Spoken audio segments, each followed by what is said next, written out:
Bismillahirrahmanirrahim. Assalamualaikum warahmatullahi wabarakatuh. Halo teman-teman, apa kabar?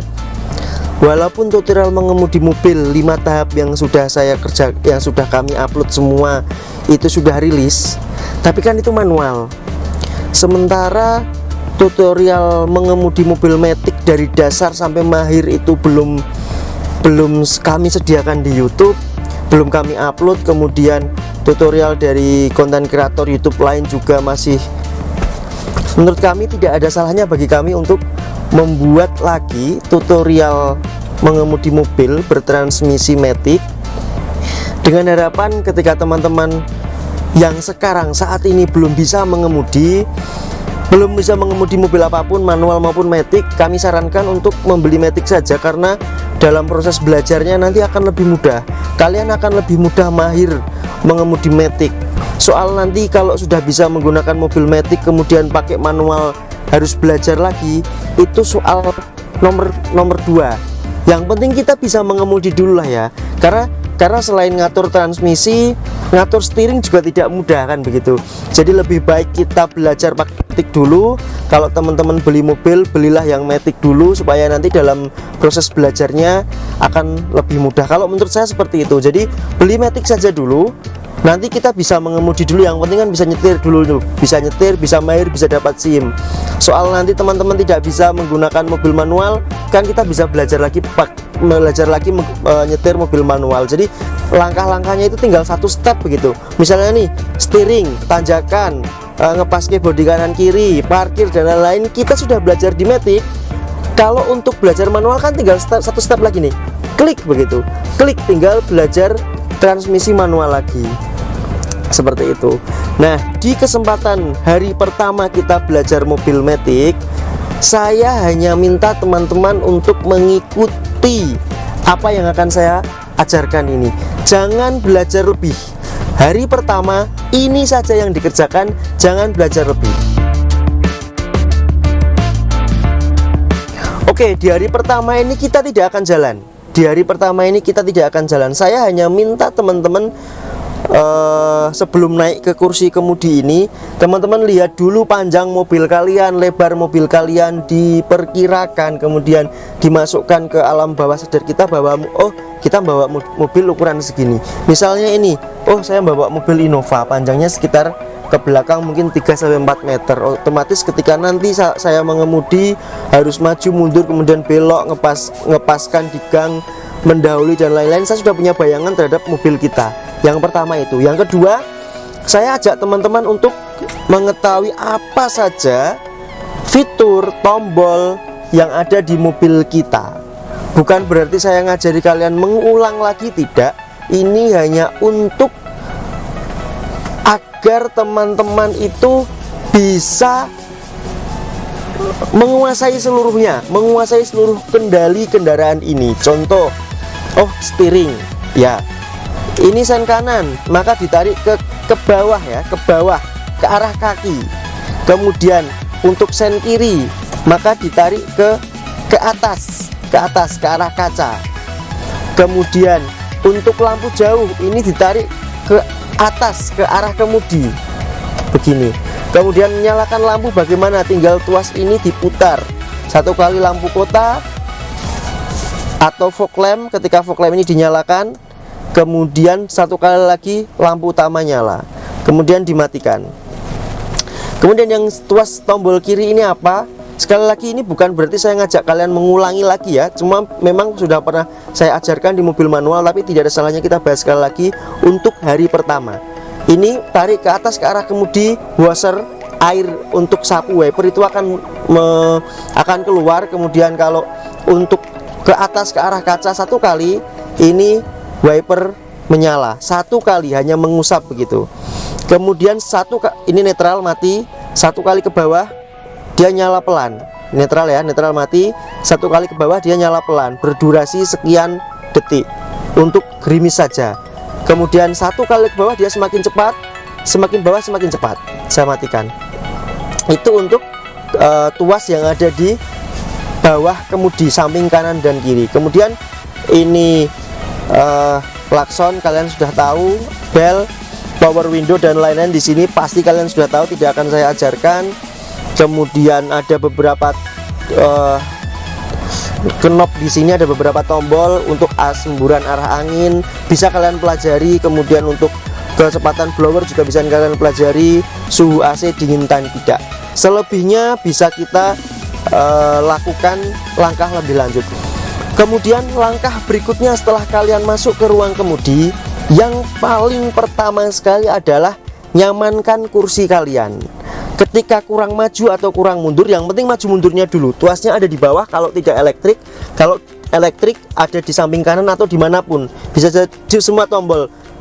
Ini yang makanya ini saya lihat, saya minta kalian untuk mempelajari dulu mobil kalian, fitur-fiturnya di mana, tombol-tombolnya di mana, supaya ini lebih mudah. Yang jelas langkah berikutnya adalah sesuaikan ini maju mundur kursi. Maju mundur dulu, maju mundur karena ini matic. Yang penting kalian bisa nginjak gas dengan nyaman saja, tidak terlalu nekuk tapi juga tidak terlalu jauh.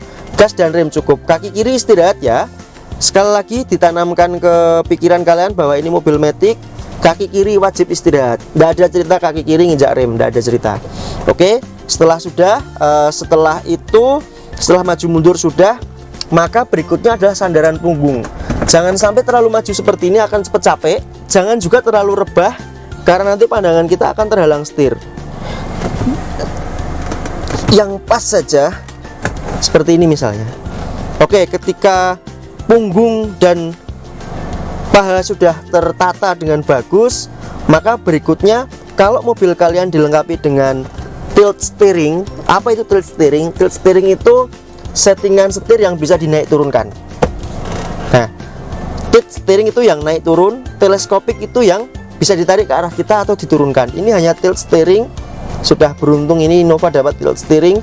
Kalau sudahnya sangat nyaman, maka dikunci, tombolnya ada di sini, dikunci.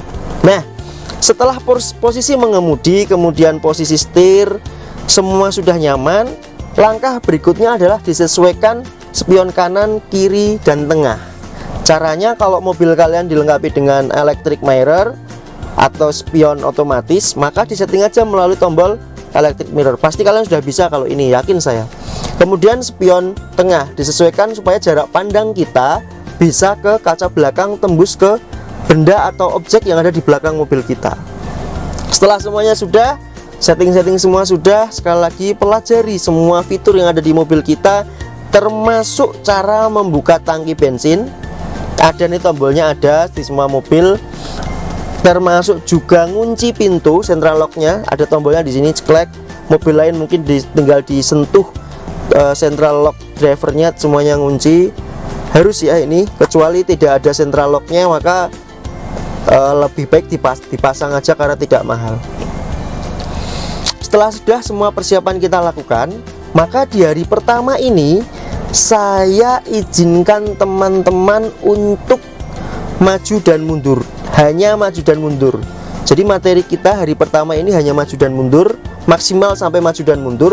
Untuk lokasinya, tolong dicari lokasi yang sepi. Artinya sepi dari anak-anak yang lalu lalang, kemudian kendaraan yang bisa jadi nanti membuat kita kaget. Artinya sepi, aman. Kalau bisa yang lurus, syukur bisa yang rata. Ini agak nanjak tapi tidak apa-apa, it's okay. Toh ini matic. Kemudian setelah dapat, oh ya, wajib ada pendamping di sisi kiri ya. Kalau kalian tidak belajar di LPK, kursus mengemudi, maka wajib ada pendamping, entah suami, entah pacar, entah orang tua. Harus ada pendamping. Nah, setelah itu berikutnya akan kita bahas pengetahuan tentang transmisi matic.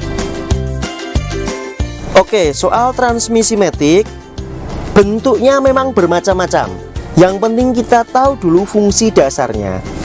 Kemudian macam-macam bentuk lintasan ini.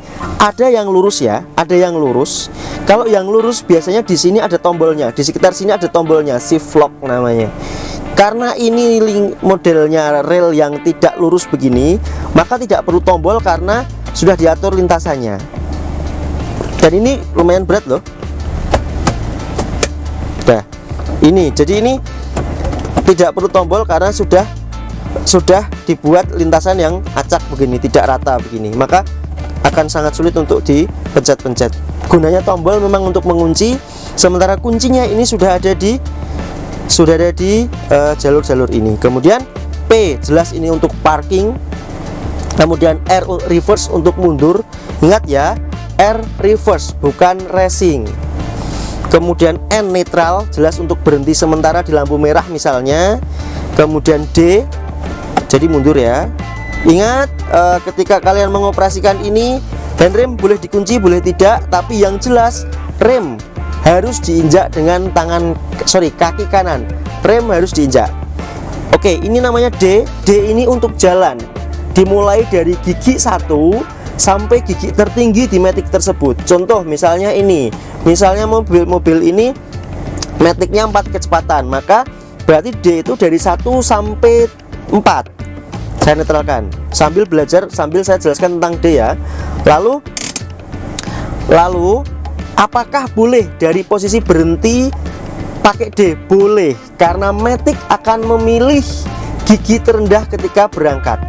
Sekali lagi, gigi terendah yang dibutuhkan ketika berangkat. Contoh nih, transmisi mendeteksi tanjakannya tidak begitu curam atau landai, maka dia bisa gunakan gigi 2 atau gigi 1. Jadi mohon maaf, saya tidak setuju kalau ada yang bilang harus pakai gigi 1 dulu mas atau 2 dulu. Tidak, saya tidak setuju. Kalau jalannya datar, itu pakainya gigi D bisa. Nah, lalu apa bedanya D dengan 3? Oke, D dengan 3. Kalau saya bilang tadi D itu untuk gigi 1 sampai 4, maka D begini ya. Maka kalau D3 itu gigi 1 sampai 3. Jadi maksimal ditahan di posisi gigi 3. Digunakan untuk apa? D3 ini digunakan untuk mendahului misalnya, karena kita kunci posisinya di gear maksimal di gear 3. Jadi RPM-nya bisa mencapai di atas 2500 misalnya, karena nanti untuk akselerasi, untuk kecepatan akselerasi bukan full speed ya, itu pakai D3. Intinya untuk mendahului. Jadi misalnya nih tanjakan atau kita mendahului, tinggal geser gini aja, satu kali aja klik, itu sudah di posisi 3 dan kita free untuk mendahului, set begitu. Jadi untuk mendahului. Nah, berikutnya untuk gigi 2. Gigi 2 ini intinya begini, dari gigi 1 sampai 2, maksimal di gigi 2. Ingat, geser-geser seperti ini. Sekali lagi saya ingatkan, tetap injak rem ya.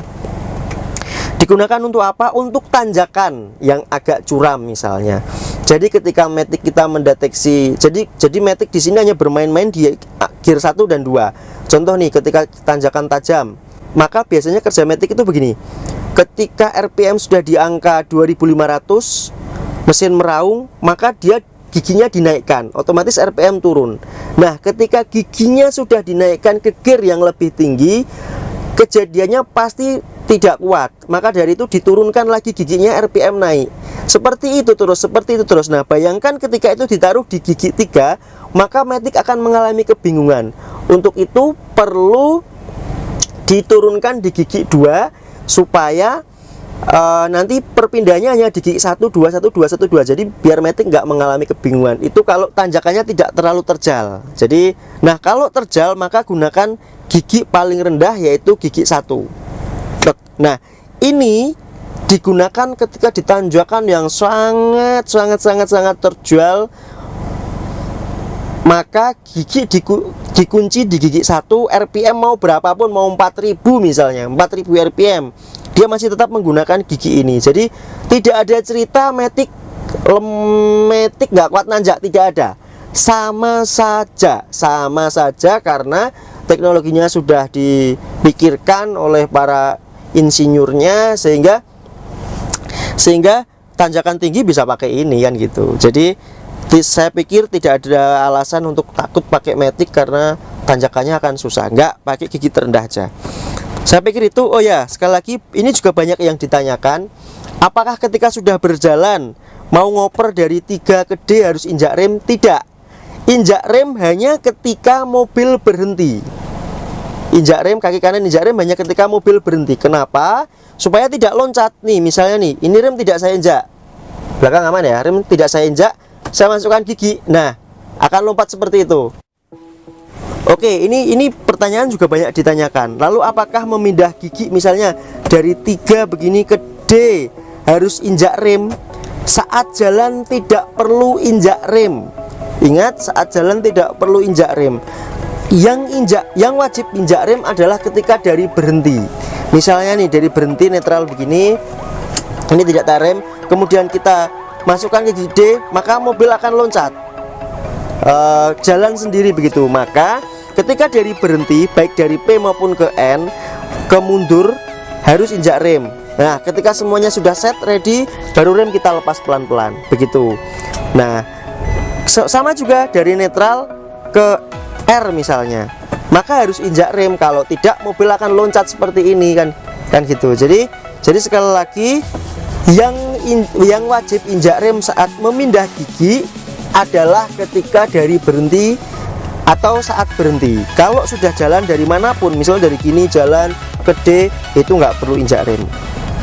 Saya pikir itu teman-teman segala sesuatu tentang transmisi matic insya Allah sudah saya sampaikan semua. Kalau misalnya nanti kalian masih ada yang kurang paham, silahkan ditanyakan di kolom komentar agar kita bahas di episode berikutnya, atau kita buatkan sesi tanya jawab, atau YouTuber bilang Q&A begitu ya, question and answer. Jadi pertanyaan dan jawaban. Kalau nanti banyak yang menanyakan, mungkin setiap 2 hari sekali atau seminggu sekali bisa kita buatkan video tentang sesi tanya jawab. Jadi teman-teman tidak usah bertanya lewat WA, karena pasti tidak akan saya balas, karena ratusan WA yang masuk tiap hari. Kemungkinan saya bisa membalas adalah dengan saat dibuatkan satu episode, entah tiap 2 hari sekali atau 1 minggu sekali, menjawab semua pertanyaan teman-teman dalam bentuk video itu. Kemudian hari pertama kalau teman-teman sudah menguasai semua tombol, semua transmisi dan lain-lain, maka dari itu saya izinkan untuk bisa belajar maju dan mundur. Sekali lagi, yang kita butuhkan adalah jalur yang sepi, kemudian lurus, usahakan rata. Maju mundur tidak usah babibu, langsung kita belajar. Jangan lupa pakai sabuk pengaman. Urutannya ketika mau maju ini mudah sebenarnya, mudah. Sekali lagi saya tanamkan ke pikiran teman-teman, atau tanamkan ke pikiran kalian sendiri, maju mundur itu sangat mudah, nggak usah takut. Kalian setelah mencoba pasti akan tersenyum nanti, bisa kok, pasti akan tersenyum. Oh ternyata cuma gini tok kayak gitu. Oke, langkah pertama kalau ingin maju adalah injak rem dulu, rem kaki kanan, pakai kaki kanan ya. Ingat ini matic, kaki kiri wajib nganggur. Kemudian masukkan ke gigi D dulu, gigi D, kemudian lepas handrem. Mobil saat ini masih belum bergerak. Setelah itu tangan kalian di kemudi, lalu lepas rem, maka mobil akan maju. Mobil sekarang sudah jalan, lurus saja, jangan belok-belokan, karena sudah sesuai yang saya minta. Jalanan ini harusnya lurus, jalan ini lurus. Setir cukup diposisikan ketika belok kanan. Ini gas tidak tak injak ya, jadi cukup dibelokkan sedikit aja, ditata. Nah, sampai secukupnya. Maka kalau berhenti, langkahnya tinggal injak rem pelan-pelan saja. Dah, berhenti. Setelah maju, kita bisa merasakan sensasinya, bagaimana adrenalin kita berdegap begitu ya, deg-degannya dapat. Maka saya minta teman-teman untuk mundur. Nah, yang agak tricky adalah ketika mundur ya, langkahnya sama, injak rem kaki dengan kaki kanan, masukkan gigi mundur, lepaskan handrem, lepaskan rem kaki pelan-pelan. Nah, ini yang saya maksudkan adalah kalau kalian tidak dilengkapi dengan kamera mundur. Kalau dilengkapi dengan kamera mundur pun tetap harus kita lihat spion kanan dan kiri. Maksud saya ini, di spion, di gambar kamera yang pakai action cam itu kan ada paving tuh, toh. Kemudian kita lihat sisi terluar mobil. Dalam hal ini adalah bumper belakang atau list body terluar mobil. Nah, harus disejajarkan dengan paving itu. Misal seperti ini nih, ini kan belok nggak sejajar. ini nggak sejajar nih ya, nggak sejajar, maka dia menyilang tuh, pavingnya menyilang dengan mobil kita. Maka kalau arahnya terlalu ke kiri, jadi belakangnya serong kiri begitu, maka diputar sebaliknya sampai lurus, sampai searah lagi dengan paving. Nah ini searah. Ini kalau mundur, ini searah. Ya, ini searah, tuh searah dengan paving. Oke, maju mundur lagi sampai kalian bisa merasakan feel-nya. Maju mundur, terus saja maju mundur. Jangan pindah materi. Kalau maju mundur kalian masih kurang smooth. Harusnya ini lebih mudah. Harusnya ini lebih mudah karena matic. Tinggal pas rem aja mobil udah jalan. Kalau manual akan merasakan susahnya. Memang saya akui yang agak susah mundur. Tapi harusnya nggak jadi masalah ya, karena nanti begitu kalian memegang kendali, kalian sudah akan langsung feel kok. Kalian sudah akan langsung bisa. Contoh nih, apabila mobil kita bokongnya serong ke kanan, setir ini serong ke kanan, bokong di kanan, maka diarahkan saja ke kiri supaya bokongnya ikut ke kiri. Nah, diluruskan sampai kita menemukan feel searah dengan paving. Teman-teman, saya pikir itu dulu yang bisa kita lakukan di hari pertama. Tolong jangan lakukan apapun selain maju mundur. Supaya apa? Supaya kalian tidak kaget, supaya nanti tidak terjadi hal yang tidak kita inginkan, supaya kalian bisa meresap dulu materi hari pertama ini. Jadi jangan ambil materi kedua atau materi hari kedua kalau kalian tidak bisa maju mundur. Mundur lurus, maju lurus ya. Maksud saya mundur lurus dan maju lurus. Ingat sekali lagi, jangan ambil materi berikutnya kalau kalian belum bisa mundur lurus. Sudah itu aja. Maju lurus gampang, tapi kalau mundur lurus belum tentu. Yang ketiga kalinya saya ulangi, jangan ambil materi berikutnya kalau kalian belum bisa mundur lurus. Sekian dari saya, mohon maaf bila penyampaian dalam materi mengemudi matic ini belepotan dan lain-lain. Saya hanya berharap video ini bermanfaat. Saya hanya berharap teman-teman bisa mahir, bisa menjadi pengemudi best of the best hanya dengan melihat video ini. Sekali lagi, butuh mendamping di kursi kiri. Kalau diajari keluarga terdekat masih belum bisa, saya persilakan untuk kursus di LPK saja. Sampai jumpa di materi hari kedua. Semoga tetap bermanfaat. Kalau ada pertanyaan silahkan sampaikan di kolom komentar. Sekian dari saya. Wassalamualaikum warahmatullahi wabarakatuh.